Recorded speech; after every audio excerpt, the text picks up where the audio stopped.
Pram itu menulis ada yang, trilogi dan lain-lain, terus bukunya yang tebal-tebal soal konflik sejarah dan segala macam. Aku yakin, teman-teman pecinta buku Pram itu pasti paham. Nah, tapi kalau soal buku Calon Arang ini mungkin Pram ini ingin menonjolkan bagaimana dongeng Calon Arang ini bisa dibaca dengan santai gitu.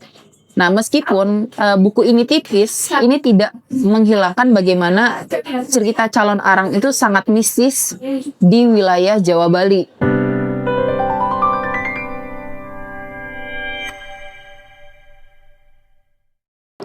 Halo teman-teman, balik lagi kita di Taman Buku. Nah, kali ini aku bawa buku dari Pramudia Anantatur, judulnya Cerita Calon Arang. Nah, buku ini diterbitkan oleh Lentera di Pantara ya. Ya, ini novel, totalnya ada 94 halaman dan tipis juga. Nah, jadi di sini di belakangnya di sinopsisnya Pram menulis seperti ini. Semua manusia bersaudara satu sama lain. Karena itu tiap orang yang membutuhkan pertolongan harus memperoleh pertolongan. Tiap orang keluar dari satu turunan, karena itu satu sama lain adalah saudara. Pramudia Anantatur. Nah, kita akan membahas cerita Calon Arang. Jadi cerita ini datang dari kerajaan Daha atau Kediri. Pada masa kerajaan itu, ini adalah cerita dongeng lontar cerita Calon Arang. Nah, dongeng ini sebenarnya tersebar di Jawa Bali. Dan kita akan membahas bagaimana sih dongeng Calon Arang yang dituliskan oleh Pramudia Anantatur. Nah, sebenarnya Pramudia Anantatur ini menulis bagaimana Calon Arang di sini dia mempunyai beberapa konflik yang ada di dalam buku ini, yaitu konflik sosial, konflik politik, dan bagaimana inisiatif kerajaan untuk menangani itu.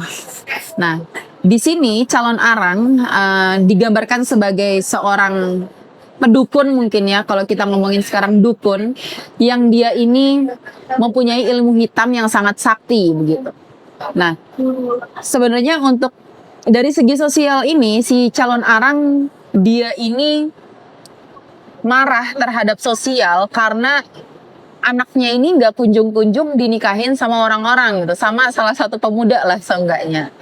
Nah, karena kemarahannya ini anaknya si Ratna Manggali tidak dinikahkan, atau banyak desas-desus tentang si Ratna Manggali, jangan nikahlah sama si Ratna Manggali, ibunya itu dukun gitu.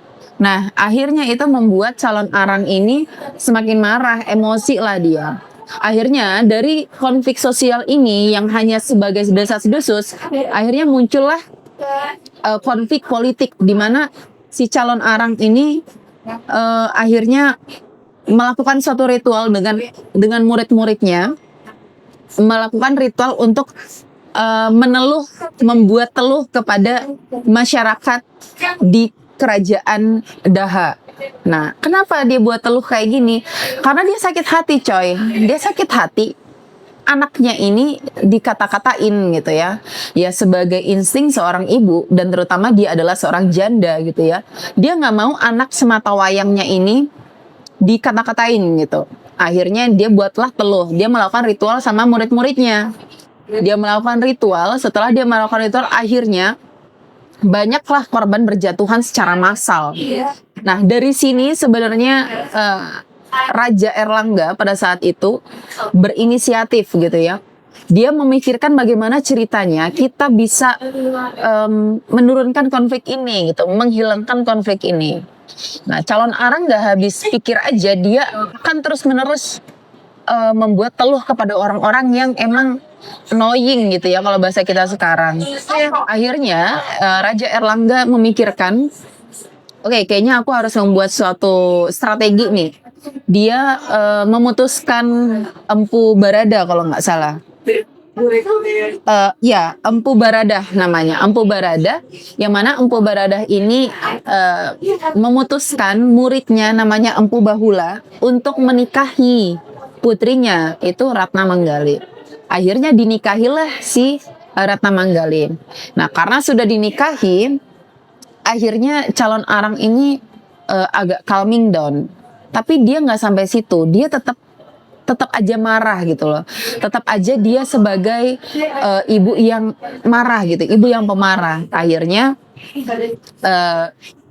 dengan adanya si Empu Barada ini, dia bisa calming down si calon arang. Ya dari situ akhirnya si calon arang ini udah nggak bikin teluh lagi gitu. Nah sebenarnya ada juga bagaimana di dalam dongeng ini, ya ini Pram ini menulis nggak yang nggak begitu sangat politis banget ya, tapi dia menulis bagaimana layaknya dongeng gitu ya. Dan aku memilih buku ini di antara buku Pram yang lain karena ini ringan untuk dibaca yang pertama.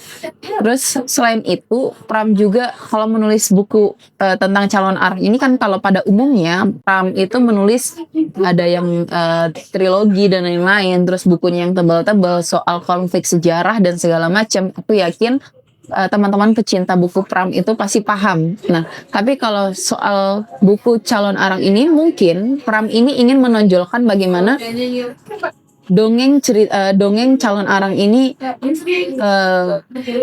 apa ya, bisa dibaca dengan santai gitu.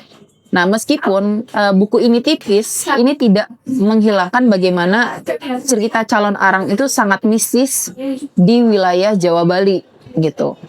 Nah, buku ini menurut aku sangat layak untuk dibaca, dan bagaimana Pram menulis buku ini dengan ketipisannya gitu ya. Ini aku pilih di antara buku-buku yang lain karena aku belum bisa membaca buku yang tebal.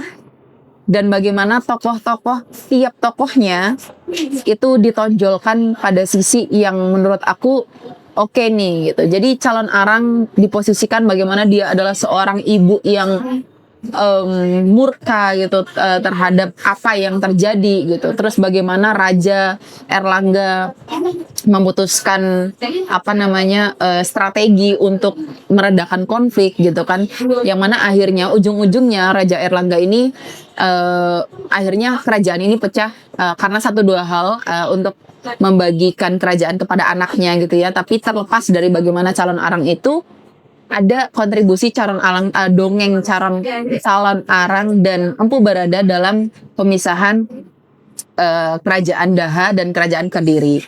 Nah, mungkin kalau teman-teman pengen membaca buku ini, nanti bisa cari aja buku ini.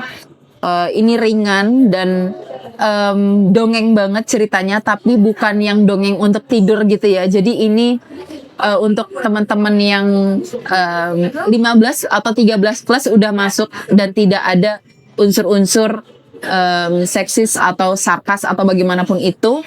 Unsur-unsur yang 21 plus tidak ada, dan ini aku approve untuk dibaca saat santai. Nah, mungkin itu aja review kita kali ini. Sampai jumpa.